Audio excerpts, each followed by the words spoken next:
আমার উপস্থিত প্রিয় সাংবাদিক ভাই বোনেরা, আসসালামু আলাইকুম। আজকে আমি আপনাদের সামনে উপস্থিত হয়েছি অত্যন্ত বেদনাদায়ক একটি ঘটনা নিয়ে। আপনারা জানেন, গত 23 তারিখ অর্থাৎ গতকাল রংপুর জেলার কোতোয়ালি থানাধীন 4 নং সদ্য পুষ্করানী ইউনিয়নে একটি মুখ পোড়া লাশ পাওয়া যায়। তো ঘটনাটি সবার মধ্যে ব্যাপক চাঞ্চল্য সৃষ্টি করে, যেহেতু এটি একটি ক্লুলেস হত্যা ছিল। তো পুলিশের পাশাপাশি র্যাবও ছায়া তদন্ত শুরু করে। ঘটনাটা লাশ পাওয়া যায় 23 তারিখ। 23 তারিখেই আমাদের যে ভিকটিম অর্থাৎ ইজি বাইক চালক মোহাম্মদ আলী, যার বয়স 17, তার খালু মোহাম্মদ মুক্তার হোসেন, উনি বাদী হয়ে অজ্ঞাতনামা আসামিদের বিরুদ্ধে একটি মামলা দায়ের করেন। উনি সবাইকে জানান যে ভিকটিম, যিনি ইজি বাইক চালক মোহাম্মদ আলী, ভিকটিম অর্থাৎ মুক্তার হোসেন যিনি বাদী, তার ভাগিনা মোহাম্মদ আলী তার ইজি বাইকটাই ভাড়ায় চালাতো।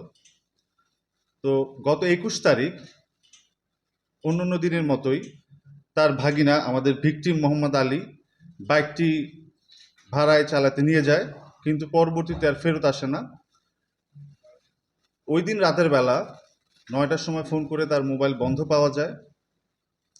পরবর্তীতে তারা খোঁজাখুঁজি করতে থাকে এবং 23 তারিখে যখন তারা লাশটি পায়, তখন তারা অজ্ঞাতনামা আসামিদের বিরুদ্ধে একটি মামলা দায়ের করে।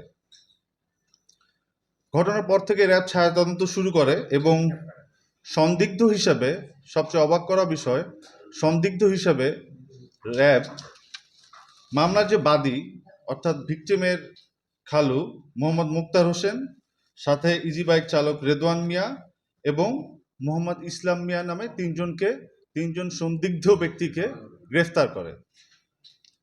পরবর্তীতে জিজ্ঞাসাবাদে তারা জানায়, ইজি বাইক চালক রেদওয়ান মিয়া মোহাম্মদ মুক্তার হোসেনের পরামর্শে, অর্থাৎ বাদী যে খালু, তার পরামর্শেই ইজি বাইক চালক রেদওয়ান মিয়া 21 তারিখ বাইকটি ভাড়া নেয়।